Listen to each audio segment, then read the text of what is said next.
God desires to be glorified through you. So I don't even know half y'all by name, but I know this. God wants to be glorified through you. I don't know where you at in your walk. I don't know where you at in your talk. I don't know about your finances. So Hosea 4:6-7, one of my favorite. He says, my people are destroyed for lack of knowledge. Don't come to church dumb and leave. Get your stuff. That's what I'm trying to say. Know what the preacher is saying. Know what the prophet, know what they're saying for you. Don't just get so caught up in the charismatic and the jumping and the shouting and that you walk back out the same way you came in. It's a waste of time. It's a waste of time. God wants to be glorified through you, and sometimes in order for you to be glorified, He got to take you from a zero to a hero. Some of us have been so poor we can't even afford to pay attention. But God wants to be glorified to you. And I've been sharing with our people how our ministry has been through a lot of stuff. We've been going through a lot of stuff. And the magic word is through. Going through. Some people get in a test and they decide to build their house there. Order them some furniture or a big screen. I think I'm going to sit right here in this test for about 20 years. Are you crazy? The children of Israel, 11-day journey took 40 years. I think about that song, and I know people who've been in church over 20 years, they've been in the way, not on the way.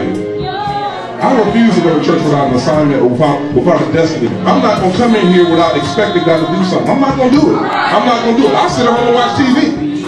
You got to understand, you got to have a purpose-driven life. Purpose. I have a purpose. I have a reason. I have a destiny. God wants to be glorified through you. The only way He's going to be glorified through you is if you let Him. Because one of the first things you might need to do is suffer. Somebody say, you might have to suffer. You don't have to suffer. If you want God to be glorified, it's going to cost you something. That's it. I wish I could paint a pretty picture. You won't have to suffer, but how you suffer is up to you. He said you were chosen vessel. You were chosen. And I don't beat myself up about liking people whether they're short, fat, skinny. It's irrelevant. God chose you. I didn't choose you.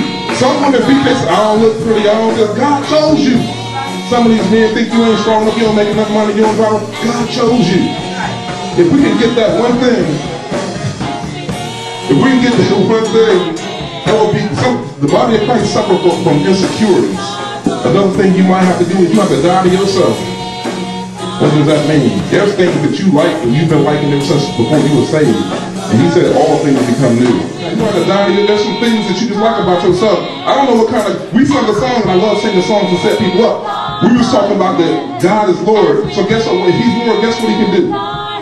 He can tell you everything He wants about you. You don't have to die to yourself. What's that mean? Your own ideas, what you think about stuff. That's a hard thing for grown folks. It's hard.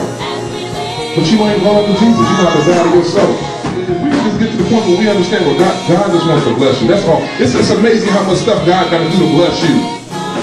It's amazing the stuff God got to take you through just to bless you. You gotta understand, y'all suffering ain't for nothing. You just got to understand whose team you on when you start getting messed with. Don't get all mad, sticking your chest out. I can't believe this. I'm supposed to be, I'm the Lord. No, that's why you're going through. So He can be glorified in you. You got to understand that. This didn't happen. Man, this is the time and the season when God's about to glorify His saints. The kingdom of heaven suffered violence, but the violent taketh it by. Like you ain't got nothing to do. That's the problem. We get in our flesh, get all of a sudden the devil got you. You can't beat the devil in your flesh. He will knock you upside your head. Lord, everybody tell you go out there and try to fight Him. God is a spirit, and they that worship Him must worship Him in it. The devil can't handle that. The devil can't handle that. He don't want you to tap into the spiritual things. He want to keep you natural where He's at. He's got one more point. He's got one more point. One more point. So you know you're going to have to suffer. We already suffer. We already suffer. We know what that's like. We already suffer. You're going to have to die to yourself. That's stuff you got to willfully do. The last thing the Lord told me to share with you want to do is that you're going to have to finish the work. You're going to have to finish. This is not the season to be stopping nothing. This is not the season when you're supposed to be stopping nothing. If you've been giving into a church a certain amount of money, you've been doing it by faith, believing God, I know it's rough, but this ain't the season to be stopping that. There's seasons for everything, and folks are being tricked. I heard my sister say when we came over here one of the service, she said people are being deceived. And that registered in my spirit, and I went back and shared that word with some brothers, and them same people are stopping. We quit. What are you going to do? What does a preacher do when they stop preaching the gospel? Didn't Paul say, woe to me if I don't preach the gospel? I wish I would go back to work. Can you imagine my big preaching butt up in there? Welcome back to home, man. Take your order. By the way, in the name of Jesus, okay. You have pride.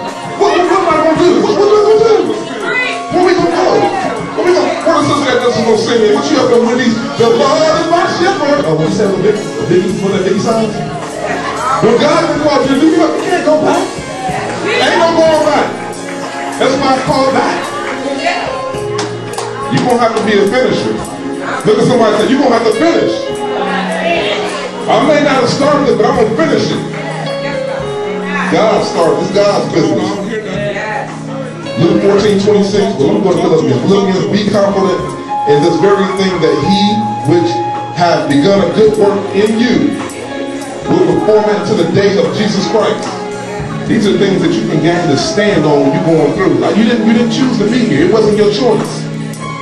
But you don't have to finish what God has started. You don't have to finish it. He's giving you the power. He allows you to hear the words. He allows people to lay hands on you, preach for you, and encourage you. If you don't take it, that's your fault.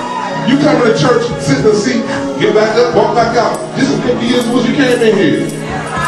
Y'all ought to be up here like, hey, pray for me. My leg tore up. I need something. There's preachers and people who don't even get. We come in here with virtual leave for virtue because nobody pulling us and say, hey, I need help. I need help. I need help.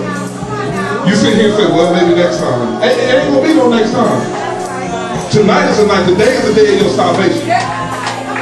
Talking about next time. I've been going through too much. I ain't waiting the next time. I want my stuff right now. I can't stand the devil.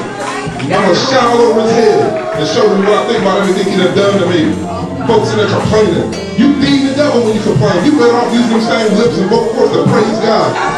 You're going to have to suffer. You're going to have to die to yourself, and you're going to have to finish. If you do not finish, you ain't going to see it. It's a shame.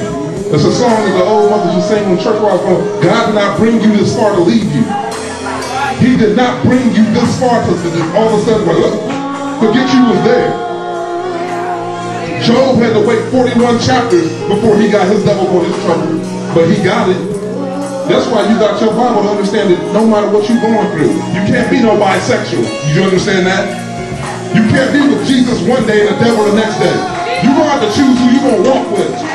And you're going to walk with some suffering. Anybody who wants to know Jesus, come up here right now. You want to know Jesus? You want to know Jesus? Come on up here. Come on up here. Come on, come on, come on, come on. Don't let the devil talk to your mind. Come on now, come on now. You want to know Jesus? Stand right here. You want to come? There's more than him in here. Come on, I want to hear the prayers. I want to hear the prayers. God wants to be glorified to you, but some things got to change. Some things got to change. I dare you to evict the devil out of your life right now in the name of Jesus. There should be no place in your life for the devil. There should be no place in your life for the evil works of the enemy. God got some stuff for you, but you got to get aggressive about it. You got to get aggressive about it. You got to get aggressive about it.